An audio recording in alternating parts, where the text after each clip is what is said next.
ኣብ ቀርና ኣፍሪካ ሓዱሽ ናይ ፖለቲካዊ መስርዓት ይፍጠራሉ እዚ ኒው ሪኣላይመንት ወይ ከዓ ሪድሮዊንግ አሊያንስስ ዝበሃል ማለት እዩ ኣብዚ ሓለፈ እዋን ሰለስተ ክልተ ቪድዮታት እናሰርሐ ኩሉ ምሽቀኒ ሕጂውን ግን ካብኡ ወፃናን ምክንያቱ ኣብቲ ናይ ትማሊ ዝነበረ ቪድዮ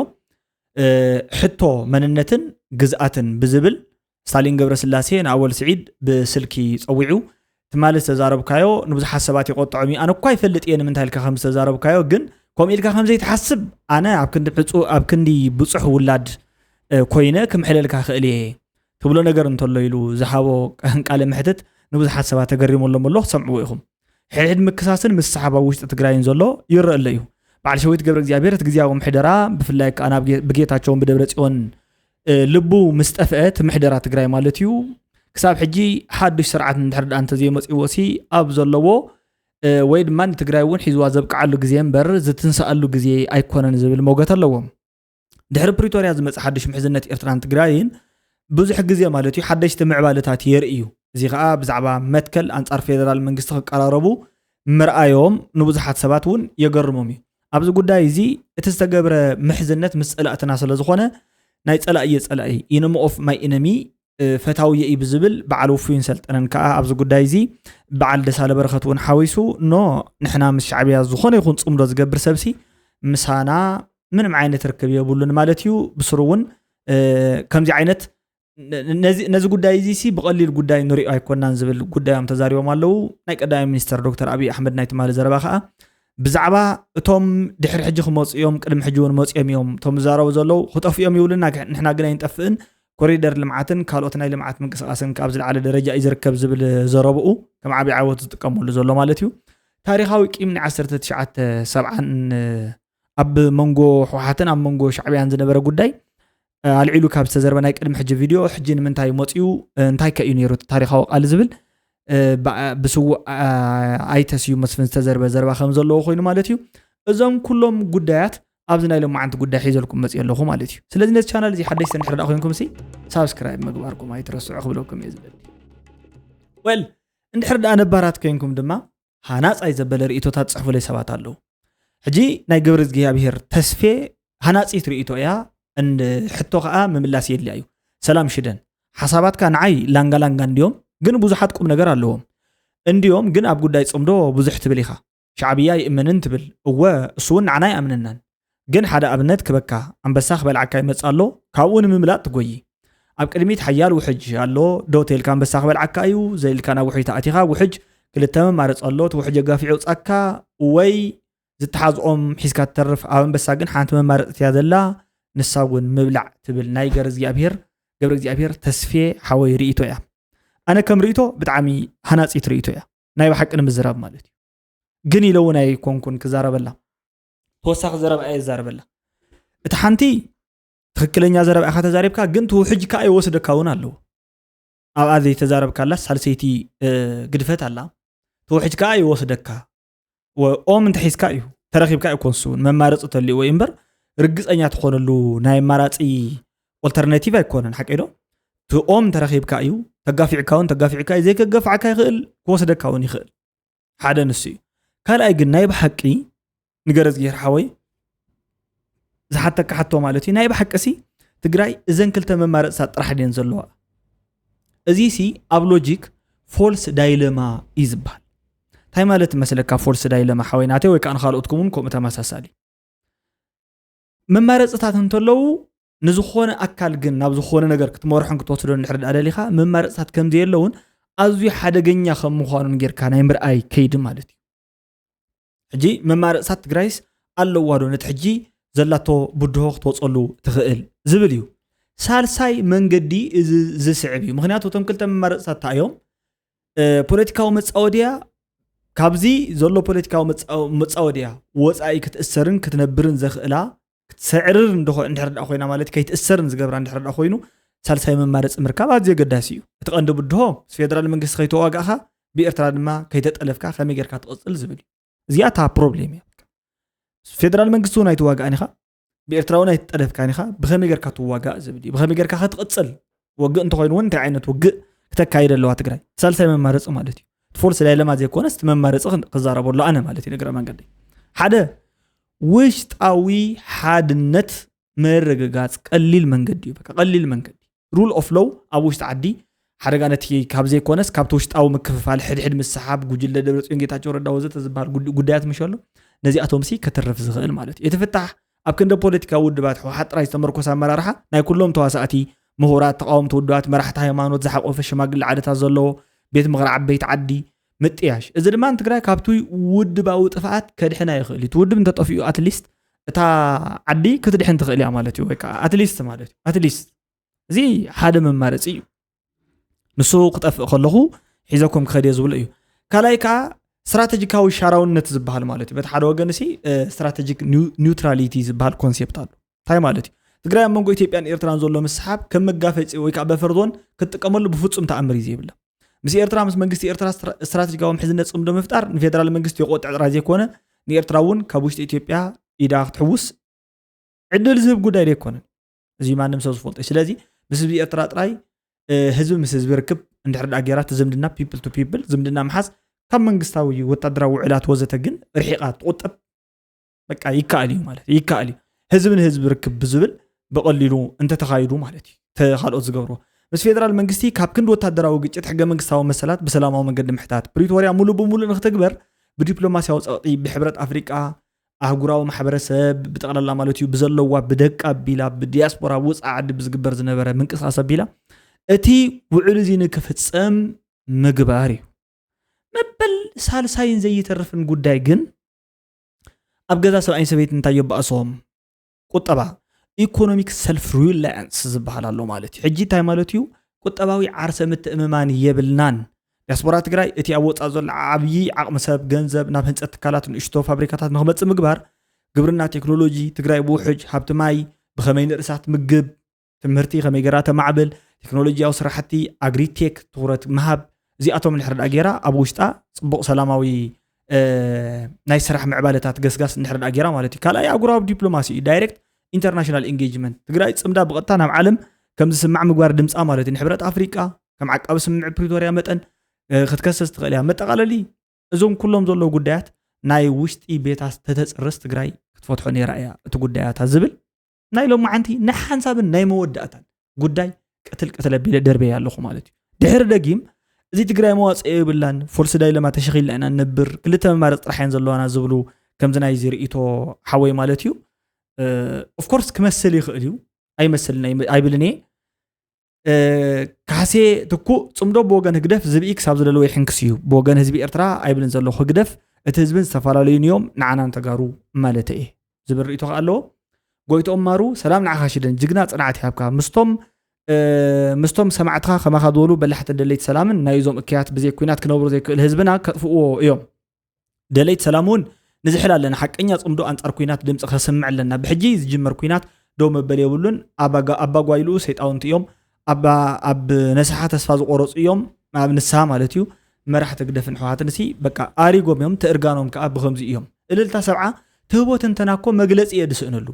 ብፍላይ ናይዚ ኣራይ ቺካ ዝነበረ ኣወል ስዒድ ዝሃብካዮ ትንተና ወንደር ላይክ ኣጌራትላ ማለት እልልታ ሓፍተይ ማለት እዩ ንኩላኹም ሲ ክብረት ይሃበለይ ይቀኒለይ ክብለኩም እየ ዝደለ እንደና ናይሎ ማዓንቲ ቪድዮ ድምር ከንብል ኢና ናይሎ ማዓንቲ ቪድዮ ወልቃይት ኣብ ትሕቲ ደመቀ ዘውዱ ምዃኑ ትፈልጥ ኢኻ ደመቀ ዘውዱ ማለት ኣብይ ኣሕመድ ምዃኑ ትፈልጥ ኢኻ ኦህዴድ ምዃኑ ትፈልጥ ኢኻ ስለዚ ወልቃይት ናይ ወልቃይት ወካለት ኢልካ ትፅውዕ ኢኻ ናይ ዓድዋ ኣክሱም ሽረ ራያ ናልካ እውን ክትፅውዕ ኢኻ ኣብኡ መድረክ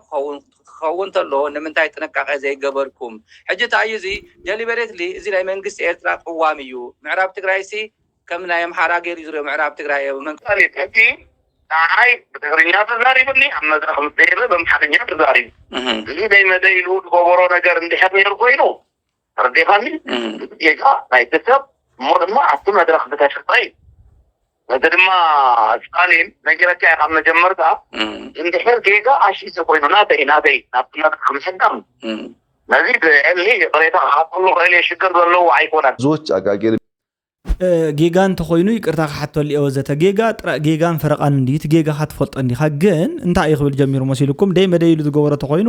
ይቅርታ ካሕተል እንተ ዘይ ኮይኑ ግን በፀውዒውን ብትግርኛ ኣይተዛሪቡ ወል ንስኻኮ ካብቶም ናትካሲ ኣየናይ ቋንቋሲ ክልተ ኣብ የመን ኣብ ስዑድን ዘለዉ ሰባት እኮ ዓረብዮም ዝዛረቡ ግን ኣሕዋት ህዝብታት ማለት ኣይኮኑን ኢልካ ትዛረብሲ ቋንቋ ምንም ማለት ኣይኮነን ኢልካ ተኣምን ሰብ ኢኻ ሶት ቋንቋ ሎሙ በፂሑ ንዓኻ ናይ ሕውነት መንገድን መግለፅን ክኸውን ኣይክእልን ኣወል ስዒድ እቲ ምድንጋርካ ከም ዘለዎ ወፂኡ እንድዩ ንሱ ከዓ ለማፅ ኮይኑ እዩ እምበር ምሳኻ ዝዛረብ ዘሎ ወይ ከዓ ክላማ መፀካ ደኣደልዩ እምበር ናይ ብሓቂ ተኮይኑሲ ተሳሒትካ ዘይኮንካ ተዛሪብካያስ ኮነ ኢልካ ትገብሮን ቅድሚ ሕጂ እውን ዝተዛረብካ እዩ ታሽርማምን ቁርማምን ዓድኹም ኣትሒጅና ንዘለኣለም ክነምብረኩም ኢና ምሳና ዝኾነ ይኹን ነገር ተዘይጌርኩም ከዓ ዝዓዲ ሳይክትረኽዋን ኢኹም ዝዓይነቱ ፈኸራን እማመን ዘለዎ ትሕዝቶ ዘለዎ ቪድዮታት እውን ሰሪሕካ ኣለ ኢኻ ሶ እቲ ምስ ክለም ሓራ ከራኽበና ይኽእል እዩ ዋላ ኢቨን ተጋሩ እንድሕር ዳ ኣብዮም ኢልካ ትዛረቦ ዘረባ ማለት ሻጥር ቀደም ዝተበልዐ እዩ ማለት እዩ መን ሪፍ መን ሓሪፍ ኢሉ ሱዝኒኖ ዝተፈለጥ እዩ ሶ ዋላ ሓንቲ ነገር እሲ ኣብዚ ጉዳይ እዚ ነባዕልኻትኩም ሆንቱ ኩሓልል ደሊኹም ኮነ ኢሉ ዝገበሮ ነገር ይነይሩ ከጋደል ደል የኮንኩን ስለ ኣተሓሳስቡ ስለ ዝፈልጥ እየ ማለት እዩ ተተሓሳስቡ ካብ ቀደም ጀሚሩ ሽንፍላ እዩ ሓፂብካ ፀራ ይክእል የሚያወጡ ሰዎች አዲስ አበባ ያልመጡ ናቸው ባሉበት ቦታ ሆኖ ስለኛ መፈናቀል ስለኛ መቸገር ስለኛ ሰላም ማጣት ይነግሩናል ብዙዎቹ አልቋል ጊዜው በቃ አብቅቷል ምናምን ይላሉ እመነኝ እያንዳንዱ ይቅርታ ጠይቆ ይመጣል ነገር 2 ዓመት 3 ዓመት ይመለሳል ኢትዮጵያ መበልጸጓ ማደጓ መጽናቷ አይቀርም በጀመርነው መንገድ ግልጽ የሆነ ሐሳብ ያለን ብዙ ልምድ አግኝተናል ብዙ ወዳጅ አግኝተናል ብዙ ነገር ገብቶናል ትናንት ከሰራነው በብዙ እጥፍ ነው የምንሰራው በዚህ ምክንያት የውስጡም የውጩም እያመነ የውስጡም የውጩም እጅ እየሰጠ ለካ እንደዚህ ነው አልገባኝም እያለ ይሰለፋል እኛ ለዛ ጊዜ የለንም ለዛ ጆሮም የለንም አላማችን ኢትዮጵያ በልጽጋ ተቀይራ ማሳየት ብቻ ነው ያ የመጀመሪያው እርካታ ለራሳችን ነው ከኛ ሲያልፍ ነው ወደ አንተ ይመጣውና በእንደዚህ አይነት حراي اتوم قدم حجي اي معبلتنيا تعدي الوم ززاربو سبات كلهم كموت يوم نديسا ولا بدق يخونو غلغل يمون يمصون له يم نحن حجبكم غزي حشويه لنا نحنا نسرحنا زلنا نغوينا زلنا عدي معبيلا نخنرينا نسرح زلنا توم كالوت كا خموت يوم شو موت يوم وي تغاغينا نيرنا خول يوم زبل زربا يزلو مالتي انت خونا حجي كمزي زبحال نجر كنغركم زراخو يعني اب منغو تغارو انتاي زبل حساب يسمعني رقد مستوسن عمتات تاي قرقرو غيركا ختما سلا معركه وي زخونه منغد سلا زوصخالو معبالي كونن وزته إلهم استزاربو سبات وي كازارو زنور سبات فلط نيره مبزحتهم اتم سبات نساتهم بو بفلاي اتم جنين استوالو شماغلتات عدنا مصيوم زنور حدا غزي خا كومزي زبل عدنا يسرح له حجي تفلالاي تايو بعد إثيوبيا زغورو زلوا معباله منقسقاساتسي نتግራይ ንኣብነት የልያ ዶ የልያን ኦፍ ኮርስ ብጣዕሚ ይዘልያ ሓቀነ መዘራብ ማለት እንተ ተሪፍና ድሓር እንተ ተሪፍና ንምንታይ ከም ዝተረፍና ምኽንያት ክንዛረብ ንኽእሊና እምበር ሰጊዩብና ከንርክብ ንሕርዳ ደሊና ግዜ ዝበሃል ነገር የድልና ሓቂዶ ግዜ የድሊ ምክንያቱ ኣብዚ ክሎዝ ዶር ፖሊሲ ተኸተለሉ ዝነበረት እዋን ዓዳ ባዕዳ ዝተረፈተሉ ኢትዮጵያ ሲያፍት ጎንደርያን ፕሬድ ዝበሃል ነበረ ሞመንት مسترفت بالحري تريفا امبر غويا سوغيماتهم حليفاتهم غلي كونتن كيدا حانت عد نحردا كاب معبالن كافتي برختاتون مقداسان نحردا اندا ترف خيدو اندا طفئت اندا مهمنت بو تخيد حدا اتي قدم حجي نافتي معبالن خيت سغوم نخيتركبن غيروا زنبر كايدا الله يونس كم حنا خوين اذا غلغلا خلايكا استفلي انفتون كتكتل تخيل يا شعود حريو مالتي سلازي ኣብ ዓድና ከምዚ ዓይነት ናይ ምዕባለ ስራሕትን መንቀሳቀሳትን የድልዶ ኦፍ ኮርስ የድሊ በአንጻሩ ምዕባለ ብምንታይ ይቅደም ዘሎ ብምንታይ ክምራሕ ዘሎ እንተ ተባሂሉ ብሰላም እዩ ሰላም ዘይብሉ ዝኾነ ይኹን ምዕባለ ግን ብጣዕሚ ኣዝዩ ሓደገኛ ነገር እዩ ምክንያቱ ኣብ ትግራይ ሲ 3 ሰና ናይ ለውጢ አንፈታት ተራእየን ነይረን ማለት እዩ ሽለይ ፋብሪካታት ወኒን እዩ ባጃጅ ወኒን ሰብ ሞተር ሒዙ ዝኾነ ኩላ ነገር ትግበር ነገር ሙናን ጀሚሩ ነይሩ ግን ጽላአት ክሳብ ዝሃለ ዋጋ ስለዚ የብሉ ተመሊሰን ናይ መዕናው ኩነታት ተጋጢሞን ናይ ምስራቅ ኩነታት ወነጋጢሞን ስለዚ እንተ ንኽትድቅስ ጎረቤት ካብ ሰላም ይደቅስ ዝበሃል ምሽሎ ኩለንትና ኣው ሰላም ኢለ ክዛረብ እንተለኹ ብዙሓት ሰባት ከምዛ ናይ ፍርሒ ከምዛ ናይ ላንጋላንጋ ገይሮም ዝሪእዎ ኣለዉ ኣይኮነትን ንሕና ማዕቢልና ነርና ንሽለይ ሰጊምና ነርና ኤርትራ ብዘይ ምዕባላን ኣብ ካሊ ዲሉዥናል ዝኾነ ተሓሳስባት ፀንሐ ሰራዊት ከኣመፅዩ ነተዓዲ ንገለገሊኡ ኣፍሪሱ ንገለገሊኡ ከኣብሪሱ ምስ መንግስቲ ምስ ማእከላይ መንግስቲ ዘሎ ሓይሊ ምክልኻልና ኢትዮጵያ ተሓዋዊሱ ዓዲ ጥፊኡ ቀቲሉ ዝስዋዕ ሰዊኡ ወዘተ ግዛዕኻ ኸይዱ ማለት እዩ ስለዚ ኣፍሪሱ ንዓደባዲ መኸድ ተሎ እንታይ ስለዝኾነ እዩ ሓደ ቅንኣት ስለ ዘለዎ ንምንታይ ኣብቲ በይንኻ ምብላዕ ዝበሃለ ተሓስባውን ክንኣምን የብላን ኣብቲ ድሓር ምትራፍውን ክንኣምን የብላን ናይ በይንትና መንገዲ እውን ኣይኮነን ክህልወና ዘሎ እንታይ ደኣ ክንስጉም ከለና ሓቢርካ ምስጓም እዩ ቅድሚ ሕጂ ዝነበረና ፀገም እንታይ ነይሩ እቶም ካልኦት ከባቢታት ናይ ኢትዮጵያ ዘለዉ ሲ ንምዕባለ ክንዱ ዝኣክል ምድላው ኣይነበሮምን ሕጂ ግን ንሳቶም ይጎየሉ ሓቀዶ ስለዚ ንሕና ንጎይ ኣብቲ ዝበልኩም ናይ ውሽጣዊ ዓርሰ ምርኮሳናን ዘሎን ቁጠባዊ ርእሰ ምትእማን ንክንሃንፅ እንድሕር ዳ ናይ ብሓቂ ዘልየና ኮይኑ ኣብዚና ክንሰርሕ ዘለና ዝብል እዩ እዚኣታ ናተይ ቀንዲ ሓሳብ ማለት እዩ ናይ ግድን ከዓ እዚ ማለት ዘተሓሳስባ እዚ ብወገን ኤርትራ ንባዕሉ ኣይቅየርን ማለት ኣይኮነን ክቅየር ይኽእል እኮ ኦፍ ኮርስ ግን እቶም ዝቕይሩ ኣንፈታት ተተኸተልካ መንገዲ ኻሲ ተእግርኻ ሕጂ ጎየይቲ እንታይ ይገብሩ ማለት ወይ ከዓ ተፃወቲ ኩዕሶ እታ ኩዕሶ ናበይ ገፅ ከም ትኸይዱ ወይ ከዓ ናበየናይ ፍጹም ቅላዕ ምስ ተወቅዓ ናበየናይ ጎል ሸነኽ ከም ተኣቱሲ ገና ኣቀማምጣ ካብቲ እግሪ ዲዛይን ዝግበር ይብሉ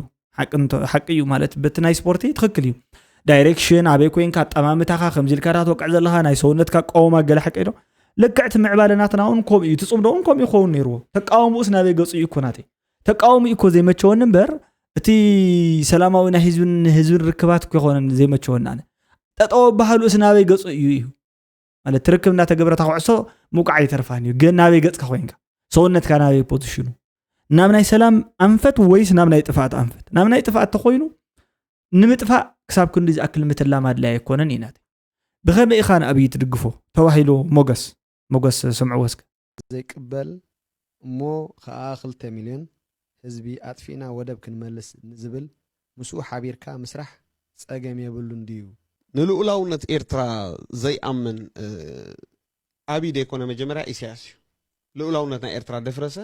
ኢሳያስ እዩ ተረዲኻላ ልኡላውነት ሃገር ከይዱ ድጥሕስ ንስ እዩ ኣብ ኢትዮጵያ እትዩ ሃሎ ዝገብሮ ማለት ቀዳማይ ልኡላውነት ኤርትራ ዝደፈርኮ ኢሳያስ እዩ ስለዚ ንኣብይ ንምንታይ ኢኻ ትድግፎ ንምንታይ ኢኻ ትፈትዎ ተይልካኒ ፐርፌክት ስለ ዝኾነ ኣይኮነን ኣብይ ኣሕመድ መጀመርታ ክመፅእ ከሎ ብዙሕ ፅቡቕ ስራሕ እዩ እሱራት ፈቲሑ ተቃወምቲ ናይ ፖለቲካ ፈቲሑ ንዑ ኣባይታ ተዛረቡ ምሳይሉ ፅቡቕ ከዓ ክመፅእ ኣለዎ ትድኻሙ ጥራሕ ዘይኮነ ፅቡቕ ክመፅእ ኣለዎ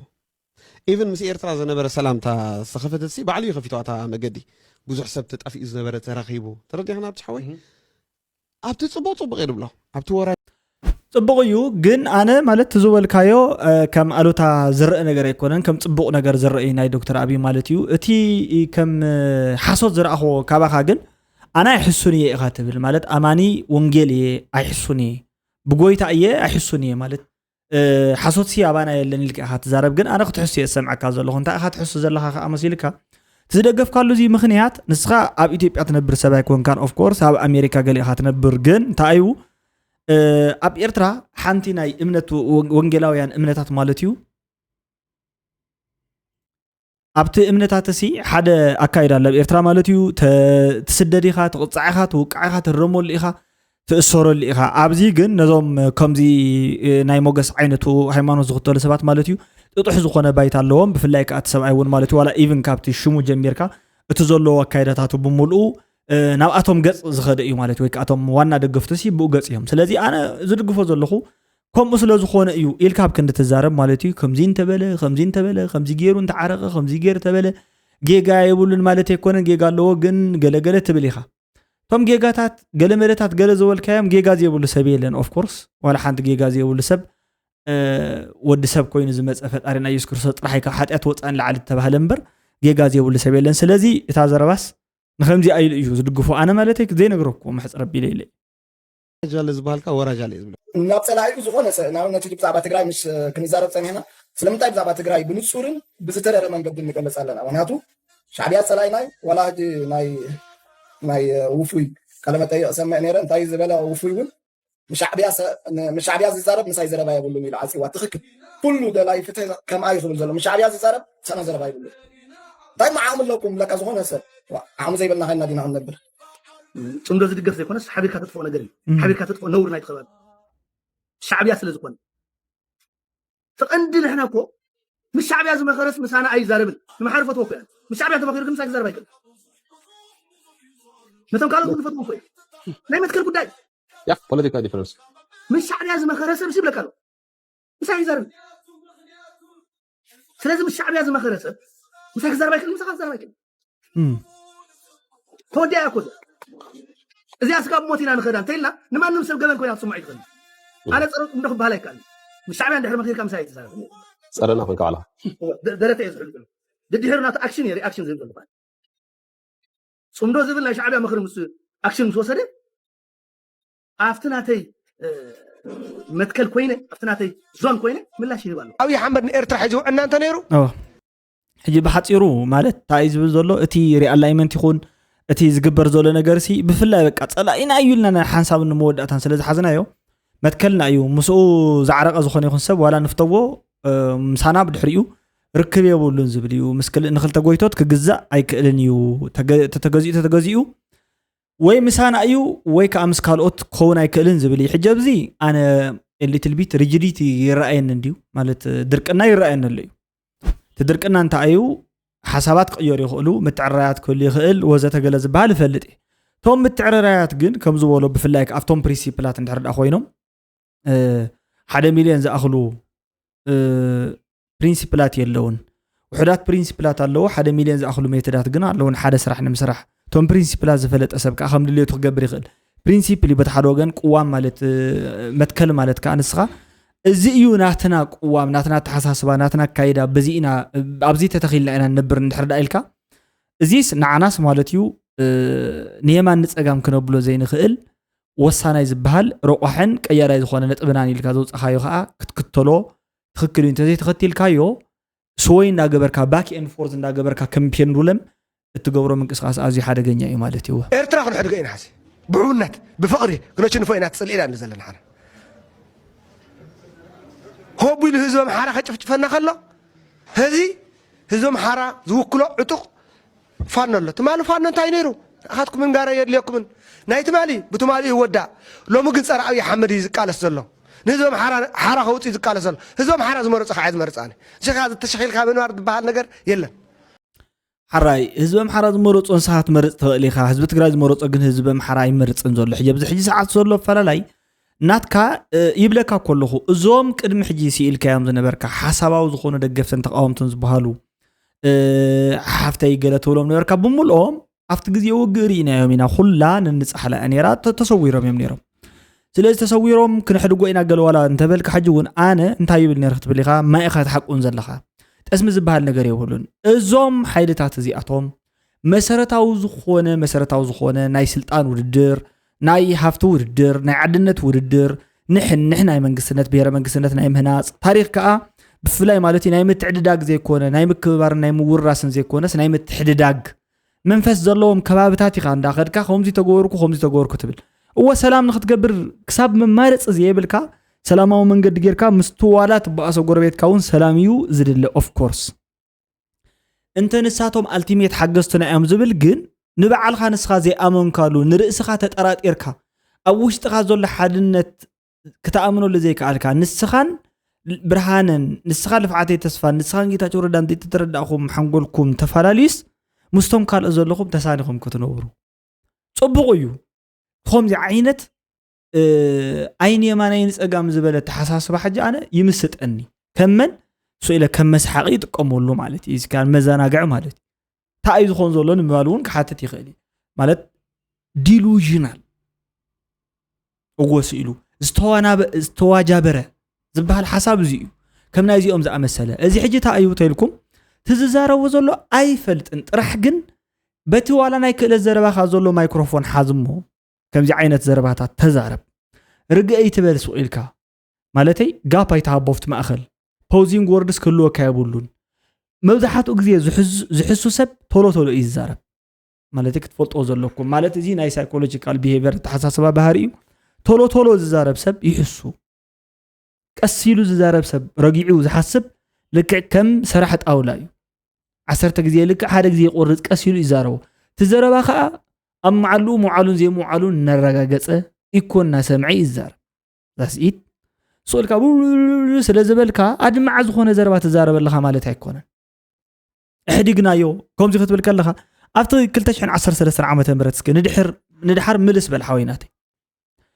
ፌደራሊስት ሓይልታት ዝበሃሉ እዚኦም ካበይ መፅኦም ዝበሃሉ በዓል መምህር ኣሰፋ ወዳጆ ገለገለ ግዛዕ ዝበሃሉ ሰባት ሲ ኣበል እንዳተዋሃቦም ናይ ቅማን ተወካል ናይ ገለ ይመፁ ነይሮም እዚኦም ኩሎም በዓል ኦቦ በቀለ ገርባ ገለ እቲ ዝነበረካ ምስጢርን እቶ ውሽጥኻ ትገብሮ ነበርካ ነገር ሰሊሎም ጠፊኦም ሕጂ ብኸምዚ ኢኻ ተበሊዕኻ ከምቲ ናይ ቀደም ኣካይዳ ኣይኮነን ዘሎ ሎሚ ሰብ ብገንዘብ ይሓቂደ ዝምራሕ ኣባኻ መፅኡ ምሳኻ እንዳተኣከበ ሒዝካ ዝጠፍእ ክኾን ይኽእል በቃ የለኻን ሕጂ የለኻን ኣብዚ ጉዳይ እዚ ስለዚ የለኻ እንታይ ክንብለካ ንዓኻስ ታይልና ንምህረካ ታይልና ንነገረካ እሞ እንታይ ካበይ ጀሚርና ናበይ ንወድእ ጨንቕና ዋላ መትሓዚ የብልኩምን ጫፍ የብልኩም ፖይንት የብልኩም ላይን የብልኩም ብምንታይ ጌርካ ኢኹም ትርከቡ ሕጂ በዓል ንስኻትኩም ስለዚ ህዝብ ኣምሓራ ንብልፅግና ረመፅ ክትከውን ህዝብ ኣምሓራ ይቃለሰሉ ሕና ከዓ እዚኣቶም ዕጥቁ ንምንጥለለን ኣታይ ሃሳስ ህዝብ ኣምሓራ ረመፅ ክትከውን ንዕኦም ገለ ጎንደር ወፂሑ ጎርጎራ ከይዱ ሃይቂ ሰሪሑ ይመፅእ ተረዲእካ ድዩ ሪዞርት ሰሪሑ ይመፅእ መንግስቲ ረመፅ ክትኮነ ይብል ኣብኡ ፓርታት ኣለዎ ተወከልቲ ኣለዎ ንሕና እኮ ኢና ተወከልቲ ዘይብላ ዘለኻዮ ንስኻ ድንሽ ኢኻ እቲ መሬት ብኣውርኡ ብዙሕ ኣካል ተታሒዙ ይርከብ ስለዚ ብስሩ እዞም ሰባት እዚኦም ስር ኣፍልጦን ይህዎም ብስርታ እዩ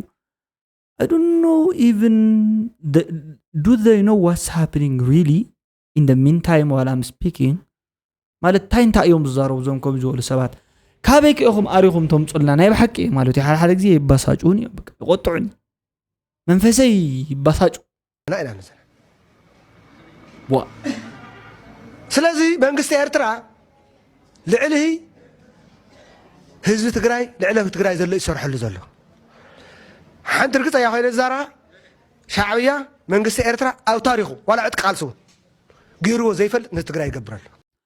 ኣብ ታሪኹ ዘይገበሮ ኣብ ዕጥቃዊ ቃልሲ ዘይገበሮ ታሪኽ ሎሚ ይገብሮ እንድሕር ዳኣልዩ ክትፈርሕ እዩ ዝግባእ ሲሪየስሊ ንምንታይ ክትብል እውን ጽቡቕ እዩ every question starts with why every step should start with why ንምንታይ ከምዚ ገይሩ ንምንታይ ዕጥቃዊ ቃልሱ ኣብ ተሽዑ እዋን ሓገዝ ኣመና ዘልዮ ዝነበረ ሰዓት ኣብ ተሽዑ እዋን ገና ጉልበት ዘይብሉና ሃለዎ ዝነበረ እዋን ሓገዝቱ ኮይኖም ዘጣየሾም ትካላት ከምዚ ዘይገበረ ሕጂ ከም ይገብረሉ ሕጂ ደኣ ደፊኡ ሓው እኮ እዩ ዘብርህ ዘሎ ንቐደም ኣይተበረካን ካብኡ ዳ ፅምብላሊ በዓላት መፅያ እኮ እዩ I know his secret weapon እዚ እኮ መፃወድያ እኮ መፃወድያ ትሕጃ እኮ እዩ ዝገብራ ዘሎ ግን ሕጂ ቅድሚ ሕጂ ገይርዋ ዘይፈልጥ ይዕጥቐና ኣሎ ገለ ኩናት ኣውፂኻ ኣባኻ ይድርብ ዝኣረገ ዕጥቅታቱን ኣባኻ ይድርብ የልካ ኣሎ ንስኻ ኣኽዚ ሓንጎ ፋይልካ ሸዊት መሲልካ ባትልፊልድ ንምግባር ትግራይ በፈርዞን ንምግባር ትጓየ ኣለኻ ኣነ እዚ ይርዳእና ኣሎ ፀቢቑ ይፈልጥ ኣለኹ ማለት እዩ ንስኻ ይርዳእካን ኣሎ ትዛረብካ ኣለኻ ነዚ ንኽተሰርፅ ኣነ ከዓ ይብለካ ኣለኹ ትጋገም ህላውካሲ ባዕሉ ፕሩፍ ክሳብ ዝገብረልካ ወይት ኣይንገብርን ምክንያቱ ትናትካ ጌጋ ኣባኻ ጥራሕ ንዓኻ ጥራሕ ደኪሙ እንተዝዓርፍ ነይሩ ፀገማ የምነበሮን ንኹላህና እንዳለከመና እንታይ ገይሩ ኣብ መዓልቲ ነገር ኣብ በልሰማዕ ናያኻ ዘረባ ኣነን ስብሓት እንተላኢኽና ሱዳን ንወፅእ ንኢሳያስን ረመዳንን ኣብኡ ኣለዉ ዕጥቂ ሓግዙና ንበሎም ኢልና ያባዩ ቅጥቅጠና ኢድ ይወገና ሓግዙና ጥይት ቦምባ ገለ ተሊኩም ዕጥቂ ተልዩ ሃውና ፅቡቅ ግን ዝተተኳሰ የብልና ንሃውና ኢልና እዮም ኢሳያስ አንተም ሰም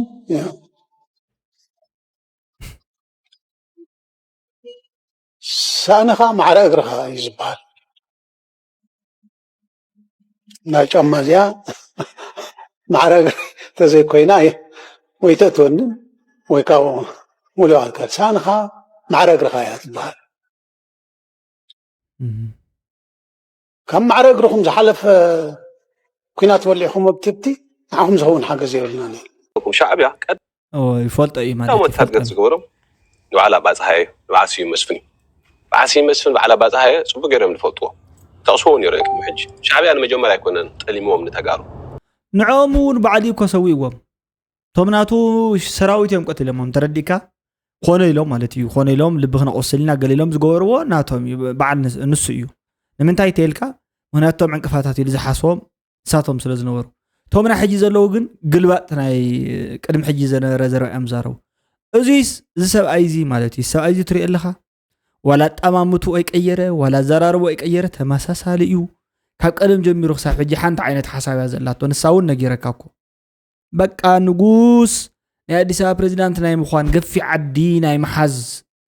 ተርእዮታትን ወርዘይ ምባል መስፈናዊ ስርዓት ናይ ምትካልን ነይሩ ተኺልዎ ብኤርትራ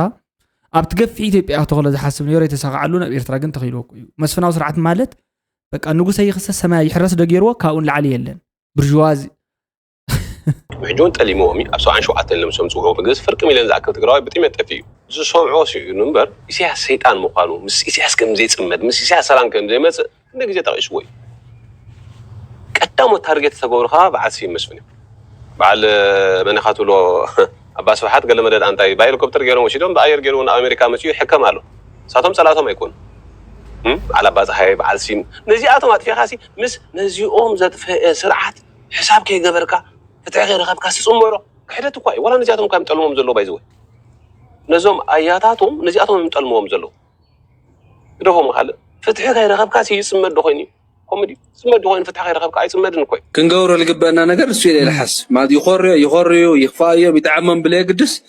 نايت قراي مفتحيت مواصع حنتن يا قلت حزي تادس بخبده بأبب متك منم ناي تقراي صقم كفتح يخلي ناي سبات لوطي ناي سبات دخمت تنكارن ناي تقراي قصلك فوس اي خلي كلير بك او سب كرادانيو حزد لينا حدش كالي منقدي حزد لينا حدش سرعته لوطي ويكا حدش ارينجمنت لينا غزياو من محدار تمالي تادس نبر خفيل وانبر منبر بخالي سكفت بالكايا ياو بعلا تسرعه سايا ديساله لو خساي سويو تمقل الحيل سويو تمساسال باكيج كذا اب تግራይ ፈቲና ሰሊናስ ክንሓውን ንሕርኮይና ናይ حق ሰርቫይቭ ንገብር ንሕርኮይና አብይፍተው ይጽላ ይኹም ተዓንተልካይ ባይዘ ትናይ 4 ኪሎ ስርዓት ሪጀክት ክገብረካውን ዕድለ ይህሉ ኣብ ውሽጥ እንድሕር ተስማዕሚዕኻ ተሳኒኻ ተረዳዲኻ እንድሕር መስሪትካ alኾነ ሓድሽ ኣሬንጅመንት ዕድሉነ ይህሉ ተገደደ ክዋገካ ይክምክር ንሱ ከዓ ኣብ ውሽጥ ለለካ ጥንካረ መሰረት ገይሩ ይሱን ክገብረልካ نقول معرض هنا تجري كل معرض هنا تجري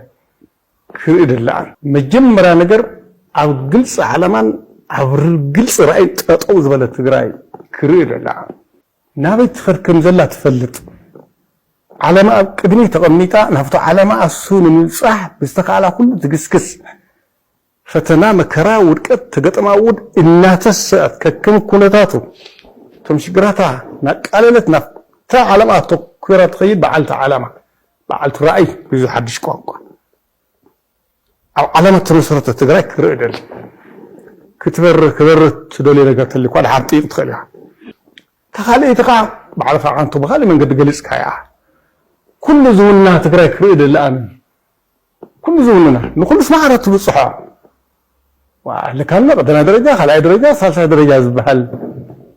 تقرأي إنا زي بالله تخكلي كابيز مصايت سالساي درجه خالأي درجه وزت زبهل نحد ايلكم كالأي درجه سبيلن سالساي درجه سبيلن اقرم املاح كل سب مع رايو بفلاي اب تاريخ ون نحنا كابتوم كل سب اقرم حق مع رايو الهم مستزاربو ناي بعل زرعي قف السفناس ما بقولينا نحناس مسلطنيون دقدقومينا احنا مالتي ناتاتهم تولدينا مالتي حجي حنت قال نستيتي كتفتح خد لحبتين نبرتن كتماقل كتقدالوها كلهم سبات هب قدم حقي معرض خونه داينت يقبؤهم معرض خونه ملكعي زلوهم معرض خونه تحساسبا ولا يهلوهم بزي يقدس اب قدم حقي ግን معرض ملكع ኣለዎም ማለት ክዳኑ ይخلوسي بحر عين زي كونس ግን በብዝመጽዎ ጉዳዮም ተራእዩ بزيካ አካላዊ ፈላላይ መልክዕ ሕብሪ ቁመት ወዘተ ክዳኑ ይخم ዘለዎም ውን ካብ ፍልስፍና ዝተዛረቡ አያታትና ዘራይ ፈላስፋ خصማዊ ካብቶም ሰብ ቀደመ ሰብ ታሪኽ ሰብ ዜማ ሰብ ስልጣነ ማለት እዩ 10 ዜማታት ኖታ ናይ ዜማታት ናይ ሜሎዲ ዝፈጠሩ ካብ በዓል ቅዱስ ያሬድ ካብቶም ብትምህርት መንፈሳዊ ተኮይኑ ኣዝዮም ላዕለ ደረጃ ዝበጽሑ ሰብ አልነጃሺ ሰብ ኣክሱም ሰብ ጨለቆት ስላሴ ማለት እዩ ብጣዕሚ ብታሪኽ ዝፍለጡ በዓል ደብተራ ፍስሓ ጊዮርጊስ ኣብ የግዚ ዝርከብዎም ብጣዕሚ ብዙሓት ጸሓፍትን ብዙሓት ምሁራትን ዝነበርዋ ዓዲ ኣብኡ ኢና ዘለና ኣብ ከምዚ ክትወሉ ከለኻ በቃት ናይ መስፈናዊ ተሓስባ ከመይሉ ከም ዝመጽ ዘይፍለጥ ከምዚ ኾኖሎ ከምዚ ክግበረሎ ክትግብተለካ ክትበልዕለካ ክትሰተለካ ንበይንኻ ተኻሊ ዝተረፈ ሰብ ትሕትት ፖይንት እናተባሃለ ገለ ማለት እዚኦም ኩሎም ጸገማት ሕጂ እናተፈትሑሉ ዝኸዱ ወይ ከዓ እናተረጋግዓሉ ዝኸይድ መስርሕ ክፍጠር እንድሕር ዳ ኮይኑ እንታይ እዩ ብማዕርነት ከኣምን ዝደሊ ወለዶ ክመጽእ ክኽእል ኣለዎ ኣነ ዝሃብኩ ሓሳብ ቆልዓየ ብናይ ቆልዕነተይ ሓሳብ እየ ዝህቦ ሓደ ዓብይ ዝሃቦ ሓሳብ ዘቦይን ኣብነት ዝሃቦ ሓሳብ ዓብዩ ብናይ ዓብይ እዩ ዝኸዶ ሓሳብ ግን ጠቃሚ ኮይኑ ንሕርዳ ዝርከብ ኮይኑ ናይ ቆልዓን ናይ ዓብይን ኣይብልን ምክንያቱ ተሓሳብ እዩ ዝድለ እምበር ትዕድመ ይኮነን ዝድለ ከምዚ ዝኣመሰሉ ርእይቶታትን ርድኢታትን ክህሉ እንተኮይኖም ሓቢርካ ክትዘራረብ ክትክእል ኣለካ ካብ ትፀራረፍ ንዓስ ክቕረብ ኢልካ ሕቶ ትገብረሉ ማለት እዩ ንወይስ ናይ ሎማዓንቲ መደብ ነዚ ይመስል ክሳብ መወዳእታ መደብ ስለ ዝተኸታተልኩሞ ብጣዕሚ ገይረ ይመስግን ሎዋም ቀነ ኾነልኩም እውን ይምነ ሰሰናዩ ንዓኹም ርሑስ ግዜ ጉድ ላይት ንሓና ሕደርታ ሓዋተይ ማለት እዩ